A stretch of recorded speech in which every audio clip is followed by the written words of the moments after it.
Dear students, আশা করি তোমরা সবাই ভালো আছো। আজকের বোর্ড দেখে বুঝতে পারছো তোমরা আজকের কি নিয়ে এসেছি তোমাদের কাছে।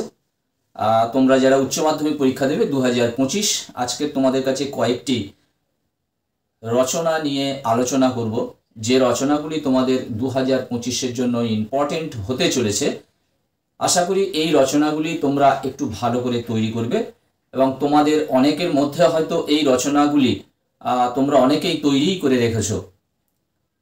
এসো আমরা রচনাগুলো পরপর দেখে নিই। আমি তোমাদের লিখে রেখেছি, দেখতে পাচ্ছ। বাংলা রচনা তোমাদের আমি দুটি আইটেম মাত্র দেখাবো। তোমাদের চারটে আইটেম নিয়ে আসে, আমি সেখানে মাত্র দুটি দেখাবো। একটা হলো মানস মানচিত্র অবলম্বনে রচনা, আর একটি হলো তথ্য ও সূত্র অবলম্বনে রচনা, অর্থাৎ তথ্য সূত্র প্রয়োগ করে যে পয়েন্টসগুলো থাকবে সেই পয়েন্টসের উপরে বেস করে তোমাদের রচনা লিখতে হবে। আমি এই দুটি বিষয়ে তোমাদের কিছু সাজেশন দিতে চাই। দেখো, বাংলা রচনা কি আসবে না আসবে খুবই শক্ত ব্যাপার বন্ধুরা। তার আগে বলি, তোমরা যারা চ্যানেলটি সাবস্ক্রাইব করোনি তোমরা অবশ্যই চ্যানেলটি সাবস্ক্রাইব করে নাও, লিঙ্ক শেয়ার করো, একটা লাইক এবং কমেন্ট করো। লাইক এবং কমেন্ট করলে ভিডিও বানানোর উৎসাহ জাগে, প্রবণতা বাড়ে। এসো আমরা দেখে নিই। প্রথম দেখতে পাচ্ছ এখানে একের দাগের আমি রেখেছি শিক্ষায় ও চরিত্র গঠনে খেলাধুলা।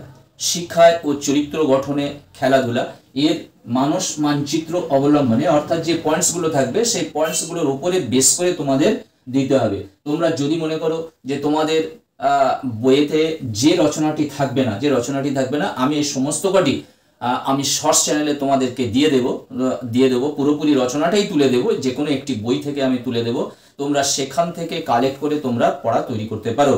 এবং আজকেকার যে ভিডিও, এই আজকেকার ভিডিওর মধ্যে আমি তোমাদের দুটো তিনটে রচনাও অ্যান্সার আমি তোমাদেরকে দিয়ে দেব। তোমরা অবশ্যই করে এটা মুখস্থ করতে থাকো, আর তোমরা শর্টস চ্যানেলে পরপর একদিন একটা করে এই রচনাগুলি আমি দেব, সেগুলো তোমরা সেখান থেকেও কালেক্ট করতে পারবে।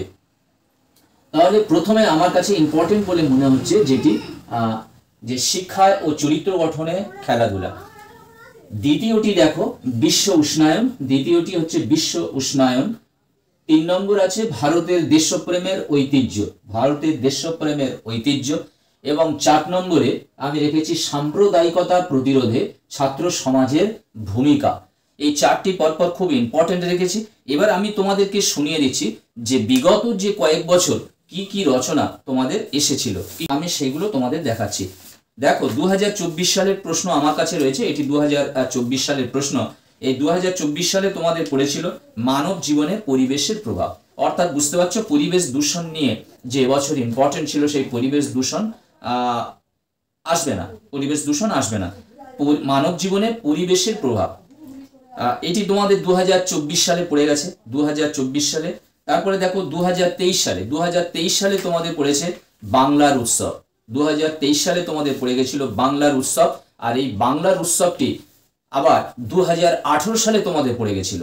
2018 সালে এই বাংলার উৎসব পড়ে গেছিল, আবার সেই বাংলার উৎসব 2023 সালে এসে সেটি পড়ে গেছে।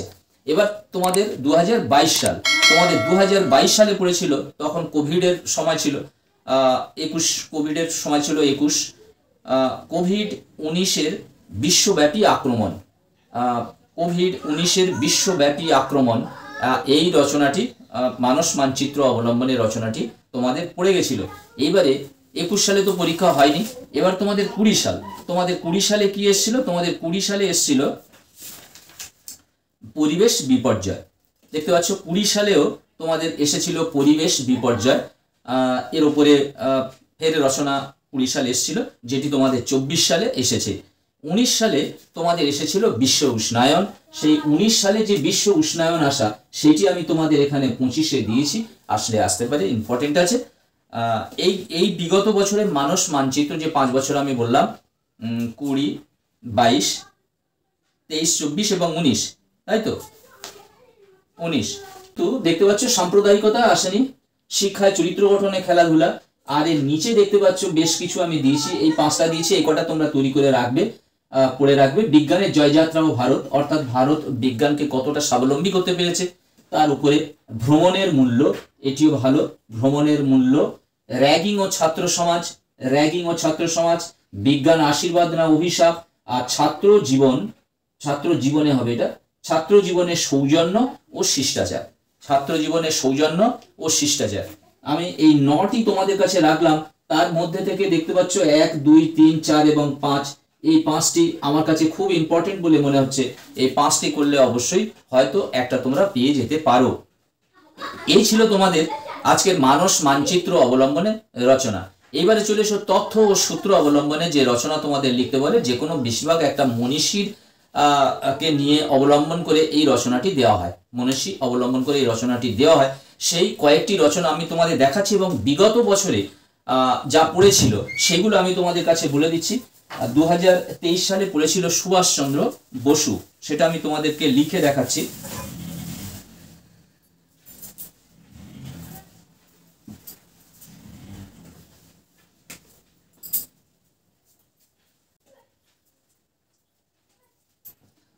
সালে পড়েছিল সুভাষচন্দ্র বসু। 24টা লেখা হয়নি এখানে। 24 সালে পড়েছিল মৃণাল সেন।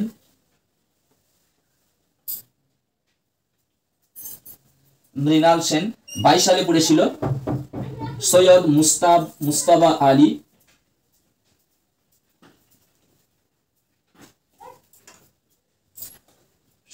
মুস্তাবা আলী। আমি পুরোটা লিখছি না। আর 2020 সালে পড়েছিল বিদ্যাসাগর। 19-এ পড়েছিল সত্যজিৎ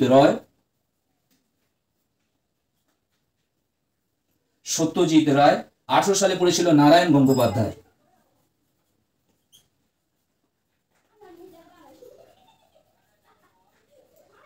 গঙ্গোপাধ্যায়।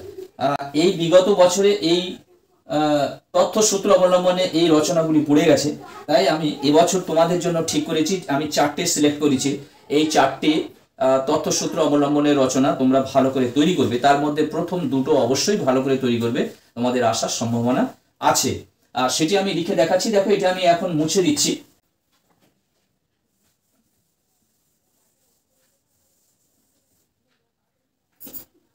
প্রথমত আমি লিখেছি তথ্যসূত্র অবলম্বনে স্বামী বিবেকানন্দ।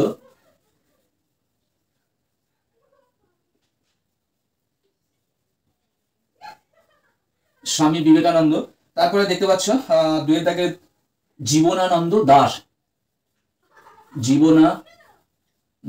দাস। 3-এ তোমাদের জন্য রেখেছি বেগম রোকেয়া।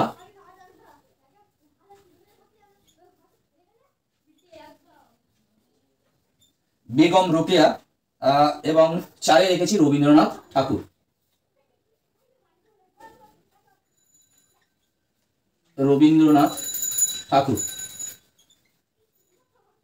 এই 4টি তোমাদের জন্য রেখেছি। আমার কাছে খুব ইম্পর্টেন্ট বলে মনে হচ্ছে এই বছরের স্বামী বিবেকানন্দ। তোমাদের যে তথ্যসূত্র অবলম্বনের যে কয়েকজনের নাম বললাম, অবশ্যই স্বামী বিবেকানন্দ ছিল না। সেখানে ছিল সুভাষচন্দ্র বোস ছিল, মৃণাল সেন ছিল, সৈয়দ মুস্তাবা আলী, বিদ্যাসাগর ছিল, সত্যজিৎ রায় ছিল, নারায়ণ গঙ্গোপাধ্যায় ছিল। ফলে এবছরে আমার কাছে মনে হচ্ছে যে স্বামী বিবেকানন্দটা ইম্পর্টেন্ট আছে এবং পল্লী কবি জীবনানন্দ দাস আছে, বেগম রোকেয়া আছে, সমাজ সংস্কারক এবং লেখিকা, মুসলিম সমাজের জন্য তিনি অনেক কিছু করেছিলেন, আর রবীন্দ্রনাথ ঠাকুর, বিশ্বকবি রবীন্দ্রনাথ ঠাকুর। এই 4টি তোমরা একটু ভালো করে তৈরি করবে।